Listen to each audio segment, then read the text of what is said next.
India ने ना सिर्फ पूरी दुनिया को एशियन टाइगर बन के दिखाया है, बल्कि इंडिया ग्लोबल टाइगर बनने जा रहा है। लेकिन पाकिस्तान इन सब में कहीं मिस है। ना पाकिस्तान G20 का हिस्सा है, ना पाकिस्तान G5 का हिस्सा है, ना पाकिस्तान ब्रिक्स का हिस्सा है।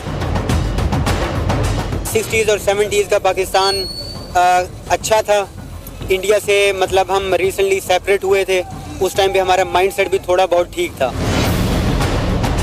दुनिया भर के लीडर इंडिया के प्राइम मिनिस्टर नरेंद्र मोदी को हाथों हाथ ले रहे हैं। मेरी इंतहाई निगारिश यही है कि तेरे नाम से इब्तदा कर रहा हूँ। इंडिया के साथ तरले और मिन्नतें कर रहे हैं कि तजारत खोल दो। आए हमारे साथ बैठे, ये उनकी सारी शर्तें मानने को तैयार हैं, लेकिन वो इनको मुंह लगाने को तैयार नहीं है। खुदा करे, जिस तरह मैं हमेशा कहता हूँ, खुदा करे कि हमें पाकिस्तान में मोदी जी जैसी कोई लीडरशिप मिले। इंडिया जो है ना SCO का मेंबर है, आपको पता होगा, G20 का मेंबर है, क्वाड का मेंबर है, यूनाइटेड नेशन में परमानेंट सीट मिलने के चांसेस हैं। और इंडिया अपने आप को एक सिग्निफिकेंट देखे ग्लोबल प्लेयर के तौर पे सामने आ चुका हो। जो फॉरेन पॉलिसी है वो इंडिया की बहुत कामयाब जा रही है। अपने बहुत ज्यादा दुश्मन यानी ये कि चाइना के साथ भी उनकी अच्छी पॉलिसीज जारी हैं। के लीडर इंडिया के प्राइम मिनिस्टर नरेंद्र मोदी को हाथों हाथ ले रहे हैं। तो G20 मीटिंग में भी इंडिया के प्राइम मिनिस्टर नरेंद्र मोदी को बहुत इंपॉर्टेंट जगह दी गई।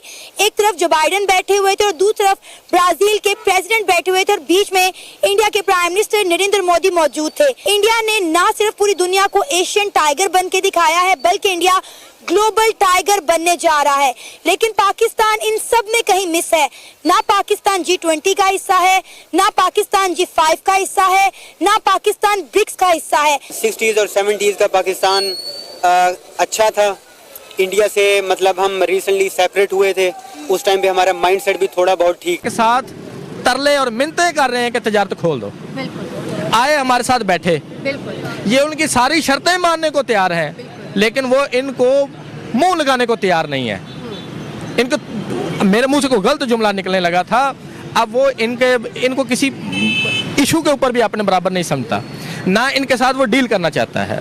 वो इनको ऐसे डील कर रहा है जिस तरह हमारे दर पे कोई बकारी आए तो उसको हम डील करते हैं। मेरी इंतहाई निगारिश यही है कि तेरे नाम से इब्तदा कर रहा हूँ। हमारे यहाँ दोहरा मेयार चलता है। दोहरा मेयार क्या है? अपने पैसे स्विट्जरलैंड के बैंकों में रखो, लोगों को कहो कि अपने दूसरे जो बैरूनी मुल्क है उनसे कहो कि अपने पैसे पाकिस्तान में इन्वेस्ट करो। और यहाँ पे इतने हालात बुरे हो गए हैं, या इतने आपको शानदार हालात मिलते हैं। आज पाकिस्तान का बॉर्डर खुल जाए ना, आज़ादी दे दें, या कोई मुल्क हमें ईरान, अफगानिस्तान, इंडिया, कोई भी जो पाकिस्तान के साथ लगते हैं वो कहे कि मैं हम वीज़ा फ्री करते हैं, इधर आ जाओ, तो यहाँ पे देखना कौन लोग रुकते हैं। जो है ना SCO का मेंबर है, आपको पता होगा, G20 का मेंबर है, क्वाड का मेंबर है, यूनाइटेड नेशन में परमानेंट सीट मिलने के चांसेस हैं। तो मतलब ये दुनिया की सतह पे उसकी ये पोजीशन है। और पाकिस्तान को देख लें, हमें ब्रिक्स में ऐड करने के लिए खुद को इतनी रिक्वेस्टें करनी पड़ रही हैं, और उसके बावजूद भी नहीं हम हो पा रहे। ठीक है, चंदे के लिए हमें कतर, UAE और सऊदी अरेबिया आए। हर 5 साल बाद पता चलता है पाकिस्तान दिवालिया हो रहा है, और कंट्रीज जो है ना बचा लेते हैं कर्जा दे के। पाकिस्तान की इंटरनेशनली ये पोजीशन। जय हिंद दोस्तों, स्वागत है आपका हिंदुस्तान की दहर चैनल में। तो दोस्तों, जैसे कि आपने वीडियो में देखा, आए जानते वीडियो के बारे में, ब्राजील के रियो डी जेनेरियो में G20 को सत्र को संबोधित करते हुए पीएम मोदी ने ग्लोबल साउथ के लिए संयुक्त राष्ट्र समेत वैश्विक संस्थाओं में सुधार की बात की। उन्होंने कहा, हमारी बातचीत तभी सफल हो सकती है जब हम दक्षिण वैश्विक की चुनौतियों को प्राथमिकता को ध्यान में रखेंगे। प्रधानमंत्री नरेंद्र मोदी ने ब्राजील के रियो डी जेनेरियो में सामाजिक समावेशन और भूख तथा गरीबी के खिलाफ लड़ाई पर G20 सत्र को संबोधित किया। पीएम मोदी ने कहा कि सबसे पहले मैं G20 शिखर सम्मेलन के आयोजन के लिए किए गए भव्य प्रबंधों और G20 की सफल अध्यक्षता के लिए राष्ट्रपति लूला को बधाई देना चाहता हूं।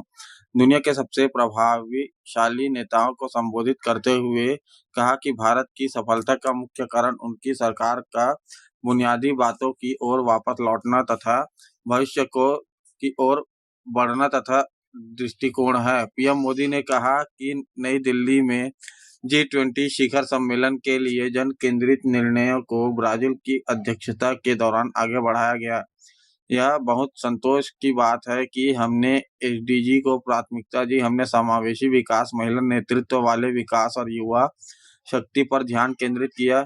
यह साफ है कि यह एक पृथ्वी, एक परिवार, एक भविष्य इस शिखर सम्मेलन में उतना ही प्रासंगिक है जितना कि पिछले साल था।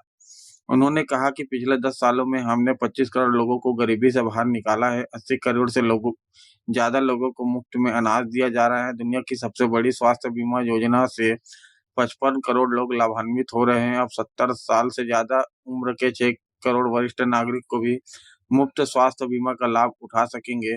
महिलाओं के नेतृत्व वाले विकास और सामाजिक समावेशन पर अपना ध्यान केंद्रित रखते हुए 30 करोड़ से ज्यादा महिला सूक्ष्म उद्यमियों को बैंकों से जोड़ा गया और उन्हें ऋण तक पहुंच प्रदान की गई। विश्व की सबसे बड़ी फसल बीमा योजना के अंतर्गत 4 करोड़ से अधिक किसानों को 20 बिलियन अमेरिकी डॉलर का लाभ प्राप्त हुआ।